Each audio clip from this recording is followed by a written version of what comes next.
So what do you need to be a really good journalist? Obviously, you have to be a good time manager. It's your job to make sure that you assemble all of the information, you get it to somebody on time, you write it through in a logical format. So, time management, being able to juggle features and news and all of the other elements you're required to do and get them all in on deadline. Second thing you need to do is to have an ability to build and keep good contacts. You have to be able to come back to people to cross-check information, and you have to know years after you've written an article, who was it that actually confirmed that that piece of information was true. The third thing you need, and you can't really be taught this, is you need to have a nose for news. You need to have an ability to identify a story, to think that sounds interesting.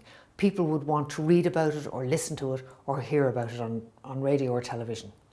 A nose for news, a natural instinct that says, I want to learn more about this.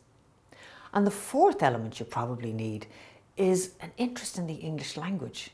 You're writing, you're speaking, you're crafting stories, you're trying to communicate with people in the shortest possible number of words or the quickest soundbite, but to get across complex issues. To do that, you need to have a good command of the English language. So you should be a reader, you should listen to news.